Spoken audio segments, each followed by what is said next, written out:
2주 만에 뵙습니다. 여러분의 기도와 응원 덕분에 캄보디아 단기 선교 잘 다녀왔습니다. 2주 만에 뵈니까 더 반갑고요. 또 오늘따라 또 이곳저곳에 또 오랜만에 또 뵙는 분들도 계신 것 같아요. 우리 반가운 얼굴로 함께 인사하겠습니다. 만나서 반갑습니다. 이어서 인사하겠습니다. 함께 예배할 수 있어서 감사합니다. 귀한 시간 내서 오셨으니까 한 가지 이상씩 꼭 주님이 주시는 깨달음 얻고 돌아가시기를 축복합니다. 여러분 혹시 꽃들에게 희망을 이라는 동화책 들어보셨거나 또는 유튜브로 보셨거나 읽어보신 분 계신지 모르겠습니다. 이 동화 속 주인공인 이 호랑애벌레 이야기를 잠시 들려드리겠습니다. 호랑애벌레가 평범하게 풀을 먹으면서 살고 있었습니다. 옆에 있는 애벌레들도 똑같이 그런 행동을 반복했지요. 그런데 호랑애벌레는 어느 순간 이런 평범한 일상이 싫었습니다. 뭔가 더 의미가 있고 대단한 걸 하고 싶어졌죠. 그래서 두리번 거리다가 그렇게 대단한 걸 찾다가 많은 애벌레가 한데 모여 쌓아 올려진 거대한 애벌레 기둥을 발견합니다. 속으로 생각했죠. 대체 저 기둥 꼭대기에 뭐가 있길래 저렇게도 많은 애벌레가 계속 기어 올라가고 있을까? 궁금해진 호랑애벌레는 다른 애벌레들처럼 똑같이 이 기둥을 올라갔습니다. 열심히 올라갔습니다. 이 기둥을 올라가는 과정은 아주 치열했는데요. 애벌레들은 먼저 올라가기 위해서 서로를 밟고 밀치면서 매우 치열한 경쟁을 했습니다. 그런 중에 어떤 애벌레들은 올라갔지만 또 어떤 애벌레들은 밀리고 굴러 떨어지고 상처를 입기도 했습니다. 그런데요, 그 어떤 애벌레도 왜 올라가는지, 꼭대기에는 무엇이 있는지 모르면서 가장 먼저 올라가기 위해 열심을 냈다는 것이죠. 아무튼 호랑애벌레는 치열하게 노력한 끝에 결국 기둥 꼭대기 거의 근처까지 올라갔는데요. 그런데 그 맨 위에는 사실 아무것도 없었습니다. 그저 맨 꼭대기로 올라가면 아무것도 없다는 것을 깨닫고 동시에 결국 아래 땅으로 떨어지는 방법, 선택지 외에는 없다는 것을 이 호랑이벌레가 깨닫고 실망합니다. 이게 뭐야? 물론 이 동화는 절망에서 끝나지 않는데요. 그 뒷이야기가 궁금하신 분들은 오늘 예배가 끝난 다음에 한번 찾아보시기 바랍니다. 오늘 제가 이 꽃들에게 희망을 이라는 동화책 속 호랑 애벌레 이야기를 한 이유가 당연히 있겠죠. 그냥 한 게 아니겠죠. 적지 않은 사람이 이 주인공 벌레처럼 왜 열심히 살아야 하는지 그 의미를 깊이 생각하거나 또는 그 끝이 무엇인지 잘 모른 채 경쟁하며 살아가고 있지는 않은지 하기 때문에 한번 이야기를 꺼내봤습니다. 오늘 본문에도 보니까요, 하나님 없는 열심으로 달리다가 하나님께 심판을 받는 북이스라엘의 모습을 우리가 보게 됩니다. 오늘 본문 속 이 호세아 선지자는 북이스라엘을 책망하는데요. 하나님을 대신해 책망하는데 왜 북이스라엘은 하나님께 심판을 받게 되었을까요? 오늘 본문은 하나님께서 이 북이스라엘을 심판하실 수밖에 없는 여러 이유를 담고 있는데요. 이들은 먼저 하나님에게서 나지 않은 왕을 세웠고 하나님이 모르는 지도자들을 섬겼습니다. 또 이 송아지 우상을 만들어서 제단을 쌓고 그 앞에 범죄했습니다. 부패한 종교의식이 이스라엘 백성들을 사로잡았고요. 외국과의 동맹은 홀로 떨어진 들나귀가 아무 곳으로나 그냥 막 달려가는 것 것으로 묘사되고 있습니다. 저는 오늘 여러분과 함께 북이스라엘이 가지고 있는 총체적인 문제 3가지를 한번 살펴봄으로써 하나님이 여러분에게 주시는 깨달음 있기를 원하는데요. 호세아가 지적하는 북이스라엘의 첫 번째 문제, 그것은 바로 잘못된 지도자를 따른다는 것이었습니다. 이 북이스라엘이 독자적 국가로 출발한 것은 사실 이 느바세 아들 여로보암이 원래 왕인 르호보암에게 반역하면서 12지파 중에 10지파를 끌고 나옴으로써 시작된 건데요. 그런데 우리 이전에도 한번 이 말씀 나눴죠.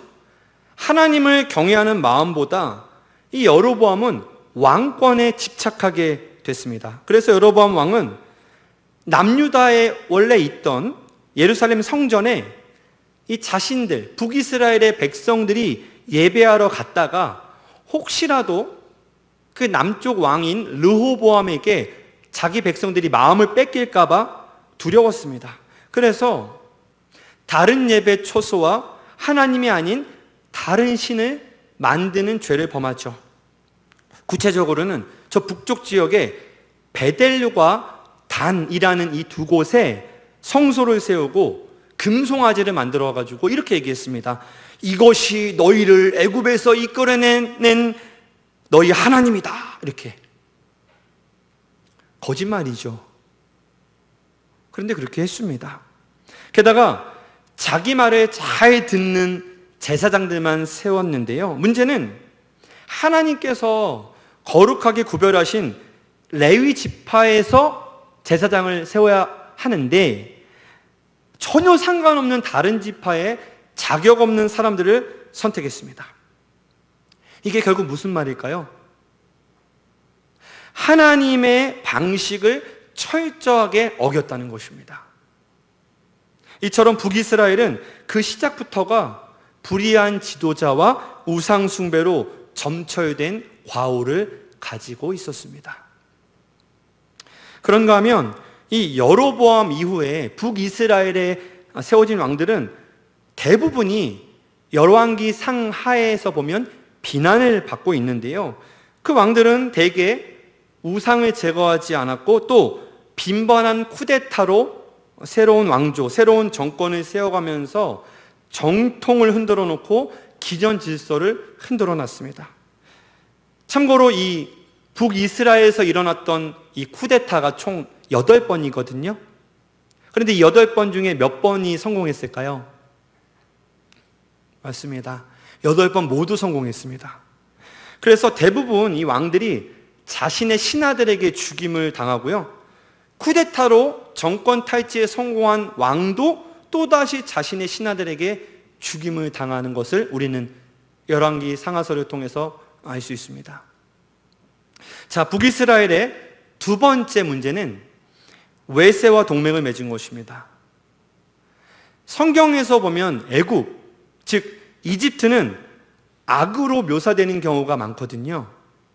그도 그럴 것이 애굽은 이스라엘 백성들을 무려 400년이나 종살이 시켰거든요. 그럼에도 하나님이 이 이스라엘 백성들을 사랑하셔서 탈출시켜 줬기 때문에 이스라엘이라는 국가가 시작된 건데요. 애굽의 압제와 혹독한 노동에 신음하며 하나님께 살려달라고 부르짖은 지가 얼마나 지났다고 벌써 북이스라엘이 애굽과 동맹을 맺느냐 하는 겁니다. 야, 니들 그렇게 고생했는데, 그래서 내가 너희들 구원해 줬는데 얼마나 지났다고 너희가 애굽과 동맹을 맺냐? 이렇게 말씀하는 거죠. 또 하나님을 알지도 못하고 도륙을 일삼던 아수르와도 동맹을 맺는데요.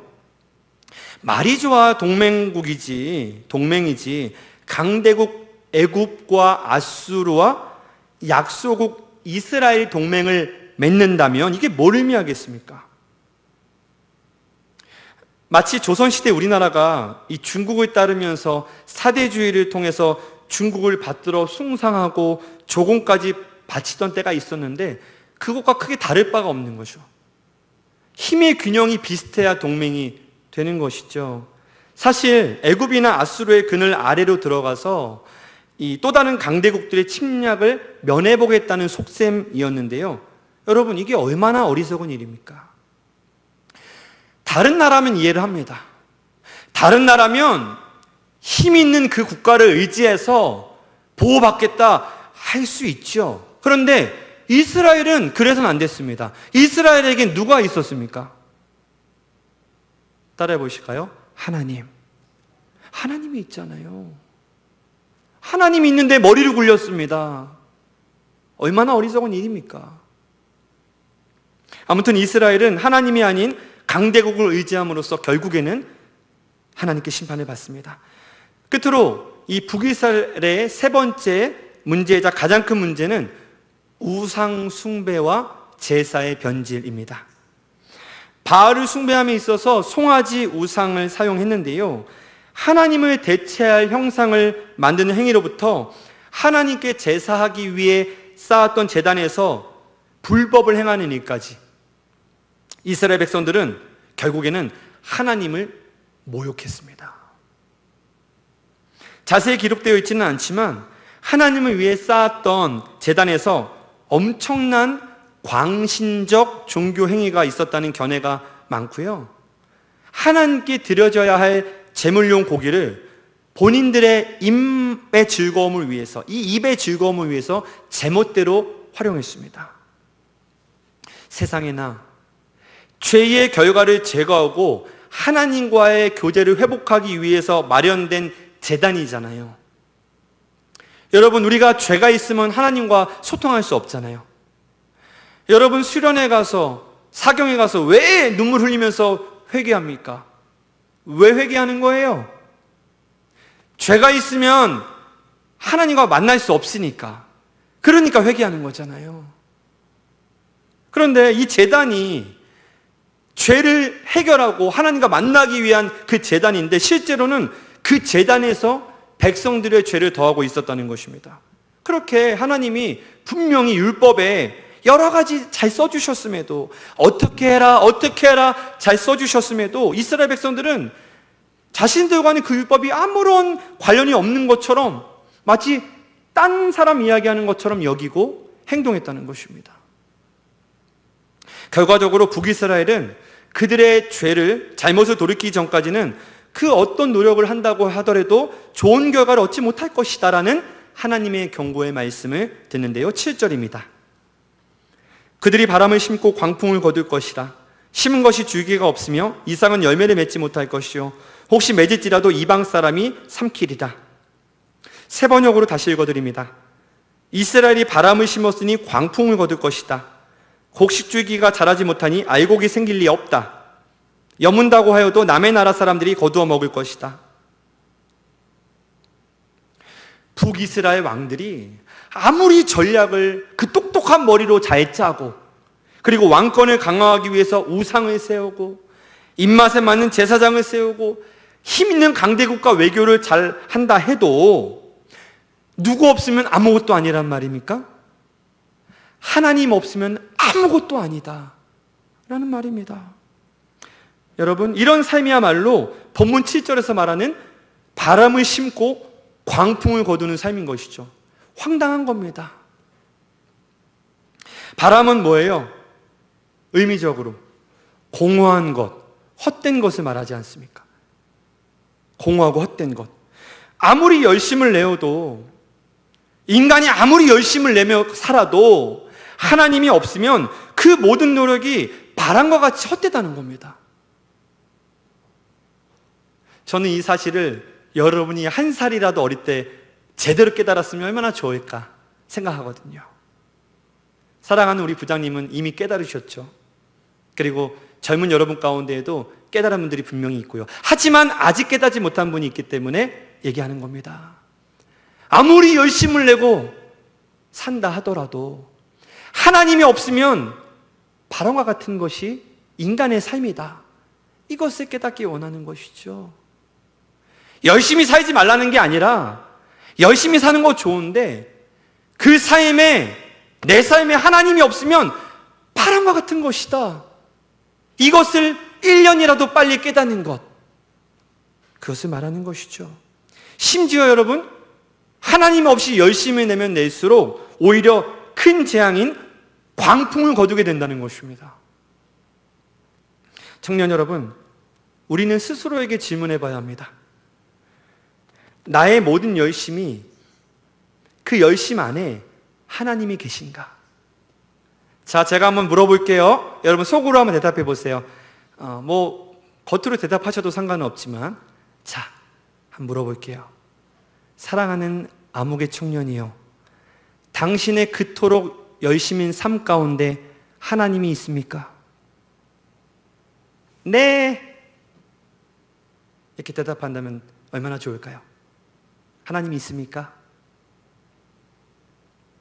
아무리 열심히 공부하고 직장에서 최선을 다한다 해도, 친구와의 관계에 공을 들이고 주변 사람들을 열심히 돌보아도, 심지어 교회에서 열심히 사역하고 봉사한다 해도 그 중심에 하나님이 없다면 그것은 바람을 씹는 것과 같습니다. 나중에는 광풍으로 나에게 불어닥친다는 것이 오늘 하나님이 하시는 말씀입니다. 자, 그렇다면 반대로 이제부터 중요하죠. 하나님 있는 열심은 뭐냐? 이거 알아야겠죠. 하나님 있는 열심, 첫째, 하나님의 뜻을 먼저 구하는 열심입니다. 본문에 보면 북이스라엘 사람들은 왕을 세울 때 하나님께 묻지도 않고 자기들 마음대로 세우고 패하는 실수를 저질렀는데요, 누구도 이럴 수 있습니까? 나도 그럴 수 있다라고 인정하셔야 됩니다. 우리도 그럴 수 있습니다. 여러분, 사소한 것에서부터 중요한 일에 이르기까지 하나님께 물어보고 계신가요? 물론 콜라를 마실까 사이다를 마실까 이런 것까지 물어볼 수는 없죠. 냉면을 먹을까 탕수육을 먹을까 그런 건 여러분의 자유의지겠지만, 그러나 사소한 듯 보이지만 그러나 분명히 중요한 것도 있지 않습니까? 그런 것들 여러분 물어보고 있습니까? 여러분, 하나님께 물어보고 결정하는 열심이 우리에게 필요하다는 것입니다. 둘째, 하나님만 의지하는 열심입니다. 오늘 본문의 북이스라엘은 눈에 보이는 강한 나라를 의지했는데요, 그러나 그런 강대국이 북이스라엘의 생존과 번영에 도움이 됐을까요? 전혀 도움이 되지 않았죠. 우리도 마찬가지로 눈에 보이지 않는 하나님보다 당장 내 눈앞에 보이는 사람을 의지하고요, 세상적인 힘, 세상적인 방법을 의지할 때가 얼마나 많은지 모릅니다. 그러나 믿음 있는 사람들이라면, 정말 믿음이 있는 사람이라면 여러분, 그 사람은 하나님을 의지합니다. 하나님을 의지하는데 열심을 낸다 이 말입니다. 바라기는 하나님을 의지하는데 이제 다시 열심을 내시는 여러분 모두가 되시기를 축복합니다. 끝으로 하나님께 예배 드리는 것에 열심을 내야 합니다. 북이스라엘은 왕권을 강화하기 위해서 우상도 만들고 제사장도 마구잡이로 갖다 세웠잖아요. 이는 내가 잘되기 위한 열심이죠. 여로보암 스스로가 잘되기 위한 열심이죠. 그러나 우리는 하나님을 사랑하고 그분을 만나는 열심이 필요합니다. 무슨 열심일까요? 예배 드리는 열심을 말하는 것입니다. 우리가 예배 드리는 것은요, 결국 우리의 존재 이유입니다. 하나님이 우리를 창조하신 목적입니다. 이번에 캄보디아 단기 선교 가면서 이전에 경건을 통해서 제가 강조했습니다. 여러분, 단기 선교 왜 가는 줄 아세요? 우리가 전도 왜 하는 줄 아세요? 왜 할까요? 누구를 세우기 위함입니까? 그죠? 우리 단기 선교팀 모 청년께서 이렇게 말씀하셨어요. 뭐예요? 자, 아시죠? 자, 크게 해볼게요. 시작. 이미자. 다시 크게 시작. 예배자 세우기 위해서 하는 거예요. 물론 다른 일도 하죠. 어려운 사람 도와주고 헌금도 하고 다 좋은데 결정적으로는 예배자를 세우기 위해서 하는 거예요. 하나님은 예배자를 찾고 계시거든요. 지금도 하나님의 눈이 이곳에 향하고 있어요. 이렇게 옥겜 보면 이렇게 막 눈이 왔다 갔다 하잖아요. 무궁화 꽃이 피었습니다. 이렇게는 그 눈에 비교할 바가 못 되죠. 하나님이 지금 찾고 있어요. 누구 찾고 있냐? 나를 진정으로 예배하는 자를 찾고 있어요. 근데 지금 기도하는 분이 계십니다. 예배하십시오. 예배자를 찾고 계세요. 그리고 그에게 복 주시기를 원하십니다. 예배자가 되어야 하는 거죠. 오늘 말씀을 들으며 여러분 스스로에게 질문해 보십시오. 나는 예배에 얼마나 진심인가? 나는 매주에 드리는 예배에 얼마나 진심인가? 물어보시고 네! 이렇게 대답할 수 있다면 제가 정말 축하드리고요. 대답이 좀 시원찮은 것 같아요. 그러면 다시 진심을 되찾으시기를 축복합니다. 아멘. 이렇게 하시는 분도 계시네요. 아멘. 어떻게 해도 상관없어요. 아멘이면 됐죠. 말씀을 맺습니다. 사랑하는 우리 중곡동교회 청년 여러분, 우리도 하나님의 말씀과 그분의 뜻을 알지 못할 때 어쩌면 나의 열심인 삶이 바람을 싣고 광풍을 거두는 것과 같은 헛된 일일 수가 있습니다. 하나님 없이 하는 모든 노력은 말이죠, 열매를 맺지 못하거나 아니면 열매를 맺더라도 그 열매는 내가 누리지 못하고 나와 전혀 상관없는 사람이 싹 가져갑니다. 그게 오늘 본문이 하시는 말씀입니다. 하나님의 방식을 무시하면서 하나님의 마음을 헤아리지 않고 열심히 사는 것이야말로 오늘 본문 속 북이스라엘처럼 외세와 동맹을 맺고 우상을 숭배하며 제사를 드렸던 이스라엘이 아무 열매도 없이 고통만 엄청나게 당했던 그 결과를 내 삶에 다시금 반복하는 어리석은 행동일 수 있다는 것을 여러분 기억하셔야 됩니다. 여러분, 제가 권면합니다. 하나님과 상관없는 것에 열심을 내지 마십시오. 아무리 훌륭한 계획이어도, 아무리 좋은 목표여도 그 중심에 하나님을 모시는데 더 열심인 여러분이 되십시오. 아무쪼록 하나님 없는 열심이 아니라 하나님 있는 열심을 내십시오. 따라해 보실까요? 하나님 있는 열심. 하나님 없는 열심, no. 하나님 있는 열심, 오케이. 하나님 있는 열심을 내심으로 말미암아 삶 가운데 바람 같은 허무한 열매가 아니라 풍성한 진짜 열매를 주렁주렁 맺어가는 여러분의 인생이 되시기를 주님의 이름으로 간절히 축원합니다.